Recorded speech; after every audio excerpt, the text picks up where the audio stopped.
Set number 75397 is the UCS JABBA sail barge, the biggest set for LEGO Star Wars of 2024, and I have to admit bias before I go into this kind of not so much in-depth review, but certainly a review of this set and indeed the skiff and pit that came a few months ago.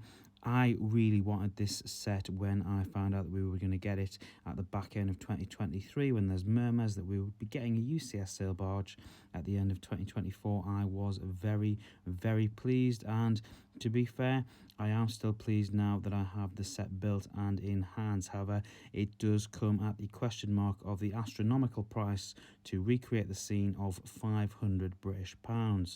And before we dive into the build, let's have a little look over the figures that you get in this particular set, some of which controversial online. One or two they have absolutely nailed.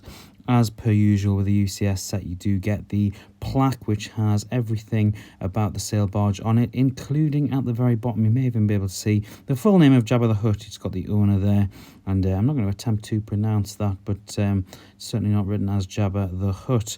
You've also got the 25th anniversary brick there as well, along with Jabba, who comes in two pieces and has a blue Technic pin holding him together. There's also a green stud on the base there, just so you're absolutely clear where you need to be placing Jabba the Hutt down. And I'll take you through the other figures from right to left, all 10 of them. And on the very end, you've got Salacious Crumb there, who I've got to say I am slightly disappointed with. He should have eyes. I can't see any reason why he shouldn't have eyes. He isn't a Sith. He should have pupils in his eyes. It just looks very, very peculiar. R2-D2, Server R2-D2 on the other hand, I am very pleased with. It's a minor upgrade really. It's just a 2x4 in between his head and body with some cups on top, but it does look very good. He does have brack printing as well. And C-3PO, again, a slight disappointment. Why don't we have a silver-legged UCS version of C-3PO in this set? I can't quite get my head around why they wouldn't have put the best version of C-3PO in a £430 set. Huttslayer Leia. I'm not as bothered about Huttslayer Leia as other people. I actually think it's a really nice figure. If it's a version of this with the sort of pants-looking element, as opposed to not getting her, I'd rather have this figure. I actually don't think it's too bad. Maybe they could have cut a little bit of skin slit on the side, and maybe not have it covering her knee piece. But even so, I still think it's pretty good. It just isn't quite perfect. Someone who is perfect, however, the little elephant next to Max Rebo. I think this is a fantastic figure, possibly the best in the set. A rubberized headpiece looks really, really good. The Gamorrean Guard also looks really, really good. I said that when I opened the Boba throne room last summer. I think this is a fantastic figure. Bib Fortuna, however, this is also, by the looks of it, a reuse from the throne room of Boba. The Leku seems to be the fat Leku and not the thin Leku that we are probably used to, and I certainly had in Jabba's message about 20 years ago.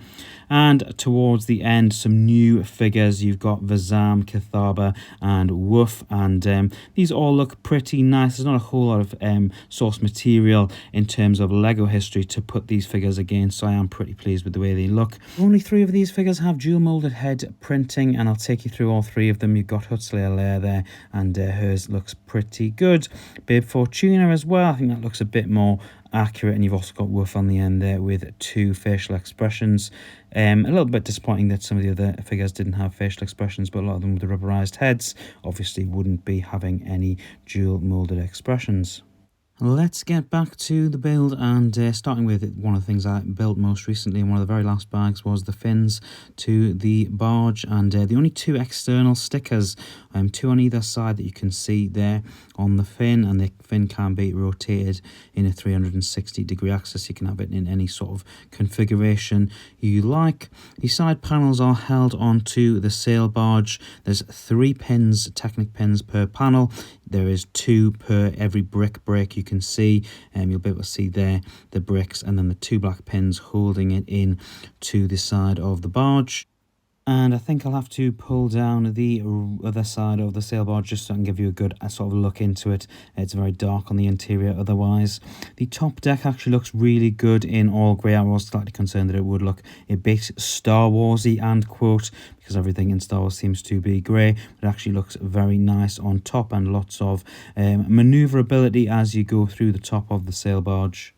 I'll also show you the back and the front of the barge as well. They're pretty well held together, albeit I've just pulled a brick ever so slightly out there, but it doesn't really come off in any sort of form. And again, at the front, the brace at the top is actually held to the front of the barge, so it's a panel piece, 3 panel pieces, and then it's held up to the top of the barge. There's a little bit of a structure just before you get to the top deck, which can be removed like so. Like I said in a previous video as well, these top pieces aren't held in with any studs. They're held in just on a flat surface, and then you've got 2 bricks that hold them together, but there's no actual studs, as you can see as I come to the top here, that actually hold them in. That is a slightly better view of the galley and the middle of the barge. Let me take the other piece off for you as well, and as you can see, yeah, you can see through there a bit better now. Now, there are some cool features as I showed off in the time-lapse videos, but I did want to take a moment just to stop and appreciate the galley. I think the galley looks fantastic. As you can see from the aerial view, you've got all kinds of kitchen utensils, all kinds of potions, drinks. You've got some bones, you've got meat, you've got plates, you've got fish, knife, forks, everything you can think of. Is a really, really nice touch, and yeah, really good attention to detail, it has to be said.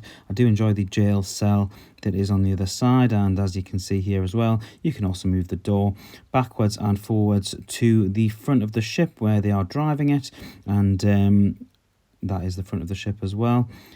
Really nicely done. One of the few stickers there on the front panel where the screen is, and all in all, a very nice interior, it has to be said. The top deck itself, I actually think looks really very accurate, considering myself and Mrs. Bricker went to see Return of the Jedi this last week in cinemas, and I do think it looks very good. The turret gun in particular, which rotates at a 360-degree angle, looks fantastic. Let me show you this little cubby hole as well. It's got a hole in it, as you can see, only the bottom of my desk there, but you can pop it back together and pop the lid back on. And what I'll do is I'll drop it in to the barge, and you'll not be able to actually see what it does attach to, not at least directly, but you can see there that it is where the ladder is, allowing minifigures to move between the barge and the top deck. And overall, I've got to say, I really do like this set, and I have said it comes with a touch of bias as well. It's a set that I've wanted for a very long time, and certainly at this scale as well. The price tag does make it slightly off-putting. I can totally understand why people wouldn't want to go out and get this set, or why they would be waiting until it is on sale, and I would definitely recommend waiting until it is on sale. I think there's not necessarily, unless you've got a huge attachment to it, kind of in the way that I did, to go out and grab this set on day one. Maybe wait until the May 1st or May 4th sales next year and see if you can pick it up a little bit cheaper. And certainly in regards to the skiff and pit, maybe wait a little bit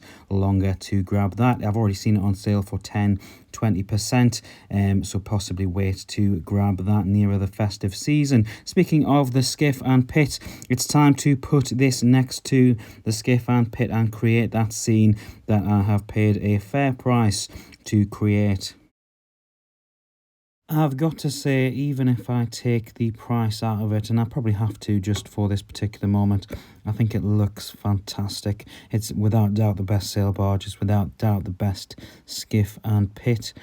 You've got all the characters in there. For me, it looks fantastic. It looks great on display. I have to decide whether or not to take the characters off the black plaque, however, and sort of have them integrated into the scene and create more of a sort of mock style scene, but that is a decision for another time. I've also got a bit of the cantina in shot there as well, going for a sort of Tatooine kind of top deck of the shelf. Thank you very much for watching. If you have watched this video up until this point, it is sincerely appreciated. Please stay tuned on the channel for more LEGO Star Wars throughout 2024.